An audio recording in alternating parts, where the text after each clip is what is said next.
निरान्धस्य ज्ञानाञ्जनशलाकया चक्षुरुन्मिलितं येन तस्मै श्रीगुरवे नमः। मूकं करोति वाचालं पङ्गुं लङ्घायते गिरिं यत्कृपातमहं वन्दे श्रीगुरुं दीनतारिणम्।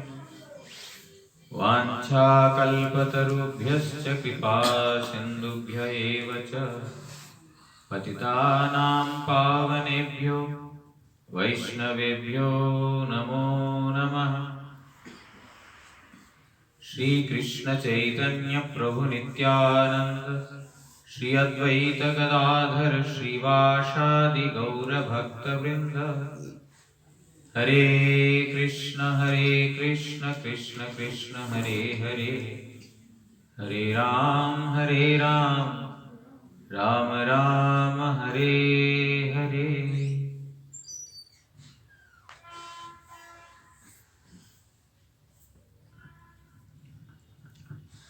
आज गुप्ता जी के परिवार में उनके सदस्यों के बीच में साधु संतों का समागम और इसी कारण सभी नजदीक जितने भी रहते हैं उन सब लोगों को बुलाया। तो सबसे पहले गुप्ता जी को बहुत बहुत धन्यवाद, भगवान का कीर्तन करने का, स्मरण करने का और उनके बारे में कुछ चर्चा करने के लिए मौका दिया और साथ साथ कुछ लोगों को श्रवण करने का भी आपने अवसर प्रदान किया। इसलिए बहुत भाग्य से ये होता है। बठिंडा में बहुत सारे घर हैं, बहुत सारे लोग हैं, लेकिन कितने सारे लोगों में इस प्रकार का हृदय में जागृत होता है कि साधु संतों को बुलाएं और हरि कथा चर्चा करें, कीर्तन कराएं। इस प्रकार की जो बुद्धि जो है कदाचित किसी को भगवान प्रदान करते हैं। वो भगवान प्रदान करते हैं मतलब हमारे पूर्व स्वीकृति के द्वारा ये संभव होता है। साधुओं का संग हमारे स्वीकृति नहीं है तो वो संभव नहीं होता है। तो इसीलिए विशेष सुकृतिवान हैं आप और आपके परिवार, जिनको साधुओं में श्रद्धा है और हरि कीर्तन भजन में निष्ठा है। हमारे भूत भगवान प्रभु जी ने बोला ये डॉक्टरों का परिवार है, डॉक्टर लोग रहते हैं। हमारे परमाराध्य गुरु महाराज जी से थोड़ा और उनके बारे में भी थोड़ा एक दो घटनाएं सुनी थी, वो थोड़ा सा चर्चा करेंगे। जो व्याधि है ना, डिजीज, उस व्याधि का दो प्रकार का ट्रीटमेंट होता है। डॉक्टर लोग अच्छे से जानते हैं। एक होता है सिम्टोमेटिक ट्रीटमेंट, दूसरा होता है पैथोलॉजिकल ट्रीटमेंट, है ना। एक है सिम्टोमेटिक ट्रीटमेंट, दूसरा पैथोलॉजिकल ट्रीटमेंट। सिम्टोमेटिक ट्रीटमेंट मतलब लक्षणों को देख करके व्याधि का दवाई दी जाती है। पैथोलॉजिकल ट्रीटमेंट मतलब डायग्नोज किया जाता है व्याधि किस लिए। Blood test, urine test, stool test, sputum test, जो भी बहुत सारे टेस्ट हैं, सारे टेस्ट करके वो व्याधि किस कारण से है उसको पहले ठीक करके उसके बाद ट्रीटमेंट दी जाती है। तो दो प्रकार के ट्रीटमेंट है, सिम्टोमेटिक और पैथोलॉजिकल। ये शरीर जो भगवान ने दिया, इस शरीर का ट्रीटमेंट के लिए दो प्रकार है। उसी प्रकार इस जगत में हम लोग आए हैं, इस जगत में भी हम लोगों का कुछ व्याधि है। क्या व्याधि है? हम लोगों को तरह तरह का दुख इस जगत में मिल रहा है। हमेशा व्यक्ति सुखी रहता है, ये बात ठीक नहीं है। कितना भी धनवान क्यों ना हो, कितना भी विद्वान क्यों ना हो, कितना भी पांडित्य किसी में भी क्यों ना हो और सुंदर क्यों ना हो, बलवान क्यों ना हो, ऐश्वर्यवान क्यों ना हो, और पूरा जगत में ख्यातिवान क्यों ना हो, ये सब जो गुण होने के बावजूद भी इस जगत में हर एक व्यक्ति निरंतर सुखी नहीं हो सकता है। कुछ समय के लिए सुखी होगा, देखा जाए बहुत समय के लिए दुखी होगा। हम बहुत ज्यादा मेहनत करके विद्या का अर्जन करते हैं। विद्या का अर्जन करने के बाद सुख कितना समय तक मिलता है, मैं अपना ही बताता हूं। जब 10th क्लास पास करने के लिए बहुत मेहनत किया, उस हिसाब से उन दिनों के हिसाब से बहुत पढ़ाई किया, अच्छा परसेंटेज मार्क मिला, बहुत खुशी हुई, घर में माता पिता खुश हुए, मैं भी खुश हुआ, सब लोग खुश हुए। एक दिन, 2 दिन, 4 दिन, सप्ताह, 10 दिन, इतना मेहनत करने के बाद मुझे बहुत खुशी हुई, साथ साथ जो मेरे साथ परिजन वर्ग जितने भी उनको भी। लेकिन 10-12 दिन के बाद अब कौन सा कॉलेज में एडमिशन लेना है, अगला टेंशन शुरू होता है कि कौन सा कॉलेज में मुझे एडमिशन लेना है, और उसके लिए जो है वो कॉलेज अच्छा है, ये कॉलेज अच्छा है, ये ठीक है, वो ठीक है, और वहां मिलेगा कि नहीं टेंशन, कितना पैसा ब्राइब देना पड़ेगा। मतलब इतना परिश्रम करके मुझे जो सुख अनुभव हुआ, मतलब गहराई से आलोचना करेंगे तो प्रभु जी ये तो पार्ट ऑफ लाइफ है, तो जीवन चक्र का मतलब चलता है, इसमें इतना गहराई से घुसना नहीं होता। जब तक घुसेंगे नहीं तब तक पैथोलॉजिकल ट्रीटमेंट नहीं होगा। सिम्टोमेटिक ट्रीटमेंट हो जाएगा, लक्षण है, सुख दुख मिल रहा है, ठीक है, पैसे का अभाव है ना, थोड़ा पहले पैसा कमा लो, ठीक हो जाएगा। शरीर दुखी हो रहा है ना, तो ठीक है, शरीर को थोड़ा दवाई दे दो, ठीक हो जाएगा। या कुछ और, मतलब जो कुछ सिम्टोमेटिकली ट्रीटमेंट करना है, लक्षण देख करके ट्रीटमेंट करना कर सकते हैं, लेकिन कितना समय रहेगा। जो डॉक्टर ने दवाई दे दिया, कुछ मेरे को बुखार है ऐसे ही दे दिया, वायरल फीवर सोच करके दवाई खाया, 1 हफ्ते के बाद भी ठीक नहीं हुआ, क्योंकि उन्होंने सिम्टोमेटिक ट्रीटमेंट किया मेरे को। जब मैं डॉक्टर के पास दोबारा गया, बोलते हैं अच्छा हफ्ता तक ठीक नहीं हुआ तो तुम्हारा टेस्ट करना पड़ेगा। टेस्ट करके उसके बाद जो जांच करेगा, जचाई करेगा, उसके बाद जो निकलेगा, उसके बाद जो मिलता है मेरे को जो इसके बाद जो ट्रीटमेंट देता है, तो वो दवाई अगर उसका डायग्नोसिस ठीक रहा तो फिर वो दवाई काम करेगा और उसका तुरंत वो ठीक हो जाएगा। इसी प्रकार हम जगत में समय समय पर कुछ ना कुछ तकलीफें आती रहती है। उस समय का उस तकलीफ को कुछ सिम्टोमेटिक ट्रीटमेंट कर लिया, ठीक है, कुछ समय के लिए चला जाएगा निश्चित रूप से, लेकिन दोबारा उस फॉर्म में नहीं तो दूसरा फॉर्म में आकर के हमको अटैक करेगा। इसीलिए बुद्धिमान व्यक्ति क्या करेगा कि ये तो बार बार आ रहा है, मैं तो इस संकट को, इस दुख को दूर करने के लिए बार बार चेष्टा कर रहा हूं, लेकिन ये बार बार आ रहा है, ये संकट को पूर्ण रूप से कैसे दूर करूं, उसके लिए पैथोलॉजिकल ट्रीटमेंट करना पड़ेगा। उसके लिए क्या करना पड़ेगा, उसके लिए डॉक्टर्स अलग होते हैं। जो शरीर का रोग के लिए एक है, तो दूसरा जो हमारा इस जगत में सुख दुख रूपी जो रोग है, उसके लिए भी अलग प्रकार के डॉक्टर हैं। वो है साधु संत। महात्मा लोग देखते हैं इस जगत में सभी, ऐसा कोई भी प्राणी नहीं है जो सुखी रहना चाहता है। ऐसे कितने लोग हैं जगत में जो दुख के लिए परिश्रम कर रहा है। कोई है कि दिन रात मेहनत कर रहा है कैसे मेरे को दुख मिले, कोई है? कोई नहीं है। ऐसा कोई एक भी व्यक्ति नहीं है जो इसके लिए परिश्रम करेगा। लेकिन दुख मिल रहा है कि नहीं? परिश्रम तो नहीं कर रहा है, बिना परिश्रम किए दुख मिल रहा है। तो हमारे प्रहलाद महाराज जी का नाम सुना होगा आप लोगों ने, श्रीमद् भागवत में प्रहलाद और हिरण्यकशिपु का प्रसंग आता है, वहां पर प्रहलाद महाराज 5 साल का बच्चा, लेकिन गुरु के उपदेश से उनके हृदय के अंदर इतना भगवत ज्ञान का संपूर्ण रूप से विकास, साथ साथ भगवत अनुभव, कि वो बोलते हैं कि देखो बच्चे, बाकी बच्चों को बोल रहे हैं, बाकी देखो दोस्त लोग, इस दुनिया में ऐसा कोई एक भी व्यक्ति नहीं है जो दुख के लिए परिश्रम करता है, लेकिन बिना मांगे दुख मिलता है। हे असुर बच्चे, असुर बालकगण, बिना मेहनत किए दुख मिलता है तो बिना मेहनत किए सुख भी मिलेगा, क्योंकि बुलाने से बिन बुलावे दुख आ रहे हैं तो बिन बुलावे सुख भी आएगा। क्यों?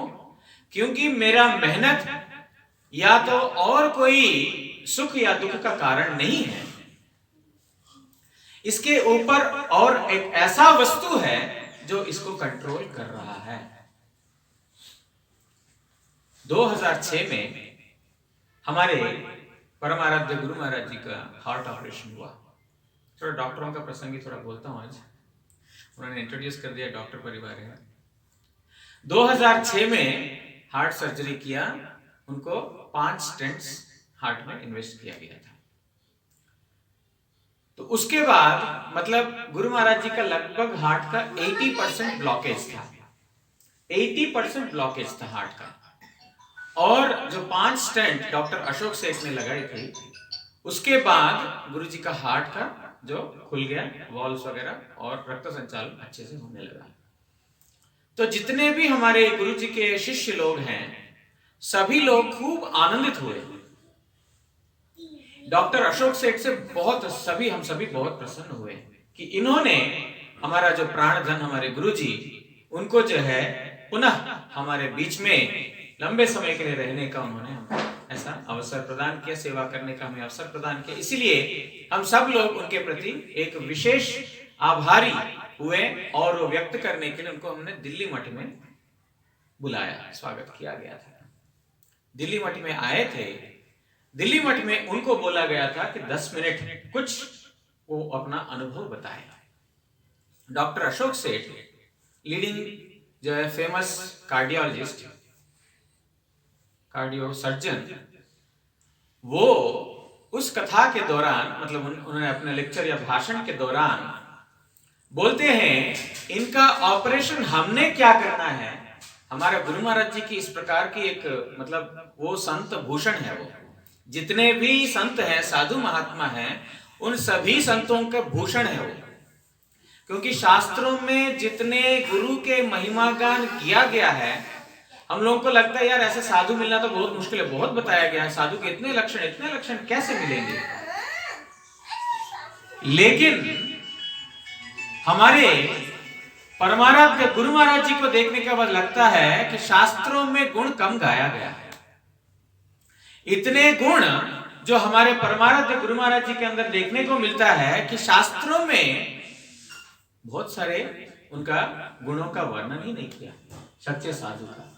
जो लगता है कि इतने गुण संपन्न साधु मिलना मुश्किल है, ऐसा हमारे गुरु महाराज जैसे साधु को देखने के बाद लगता है शास्त्र में अभी भी संपूर्ण रूप से गुरु का या तो साधु का बखान नहीं किया गया है।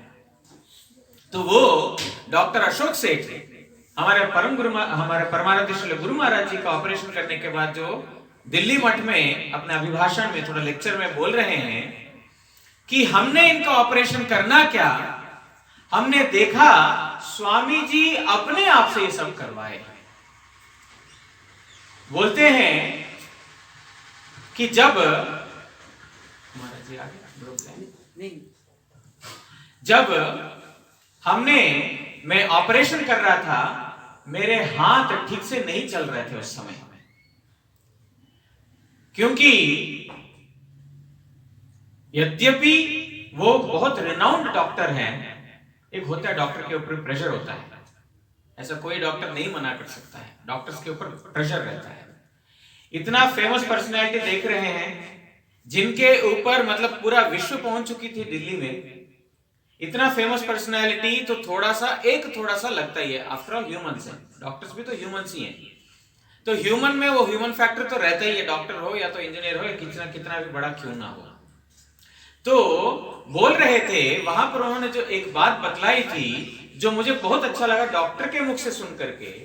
वो बोलते हैं कि एक जो खजाने के ऊपर जो व्यक्ति प्रवेश करता है, खजाने के अंदर जो है, जो कोई भी खजाना, सोने का हो, चांदी का हो या किसी भी चीज का खजाना हो, खान हो, खनिज हो, उसके अंदर जब व्यक्ति प्रवेश करता है, कोई वस्तु उसका वहां पर खो गया, तो खो गया तो वो ढूंढ रहा है। बोलते कई बार ऐसे भी होता है, ये डॉक्टर की बात में बोल रहा हूं, कई बार ऐसे भी होता है कि वस्तु आपके सामने पड़ा हुआ है, वस्तु पड़ा हुआ है आपके सामने, आपके आंख भी ठीक काम कर रहे हैं, लेकिन फिर भी आपके आंख उस वस्तु के ओर नहीं भी जा सकता है। आपका दृश्य शक्ति बढ़िया, वस्तु भी आपके सामने होता है ना, घर में भी होता है, कई बार कोई ऐसा वस्तु रख लेते सामने ही होता है, पूरा घर ढूंढ लेते हैं लेकिन मिलता नहीं, बाद में पता चलता है जहां मैं बैठा तो उसके सामने ही पड़ा। कहने का मतलब यह है कि डॉक्टर बोलते हैं कि वो दृश्य वस्तु, दर्शक जो देखने वाला, दोनों के बीच में एक अद्भुत शक्ति है जिस शक्ति के माध्यम से वस्तु के ऊपर दर्शन जाता है। थोड़ा सा 5 मिनट थोड़ा सा बैठ जाए तो फिर मैं हरि कथा विश्राम दे दूंगा। जो कथा आलोचना कर रहे हैं कथा आलोचना करके विश्राम दे देता हूँ 5 मिनट, क्योंकि हरि कथा में हमारा गुरुजी बोलते थे pin drop silence, pin drop silence होने से वो अच्छे से जो है कथा अंदर जाती है और वक्ता का भी डिस्टर्बेंस नहीं होता है। वक्ता का डिस्टर्बेंस होने से, श्रोता का डिस्टर्बेंस होने से सब गड़बड़ हो जाता है। प्रभु ये 2 मिनट थोड़ा सा मतलब डिस्ट्रैक्शन हो रहा है बहुत ज्यादा, सिर्फ 2 मिनट में मैं खत्म कर दूंगा। तो वहां पर वो डॉक्टर बोलते हैं कि आपके सामने वस्तु है और आपके आंख भी ठीक है, लेकिन उस वस्तु के ऊपर आपका आंख जाएगा तभी जब एक ऐसा अननोन शक्ति है, जब वो प्रदान करेगी आपके ऊपर वो शक्ति, उसी को भगवान बोला जाता है। हमारे मठ में एक महाराज जी हैं जिनका नाम है भक्ति निलय बृहस्पति महाराज, वो भी डॉक्टर हैं, एमएस है, एम्बिडेक्स्ट्रस है, दोनों हाथों से एक ही टाइम सर्जरी कर सकते थे। उन्होंने सब छोड़ करके संन्यास आश्रम ग्रहण किया। वो बोलते थे, अभी बोलते हैं कि एक डॉक्टर्स का भी ऐसा कोई सब्जेक्ट होता है जिनका जानकारी नहीं होता है, जिसको वो बोलते हैं डॉक्टर्स डिलेमा। स्वयं डॉक्टरेट है, डॉक्टर हैं, डॉक्टर्स डिलेमा मतलब इस रोग के लिए क्या करना चाहिए उनको ठीक से मालूम नहीं होता है। मुझे क्षमा करें डॉक्टर्स इसका बुरा ना माने, लेकिन डॉक्टर्स डिलेमा करके एक होता है। डिलेमा मतलब क्या करना है, वो वहां पर एक्सपेरिमेंट प्रयोग करते हैं, ये औषध देके देखते हैं ठीक करता है कि नहीं, काम कर गया तो कर गया, नहीं किया तो फिर नहीं, आपके वजह आपका थोड़ा सा ये प्रॉब्लम है वो प्रॉब्लम है, कुछ बोल करके कुछ दूसरा दवाई का एक कोशिश करते हैं।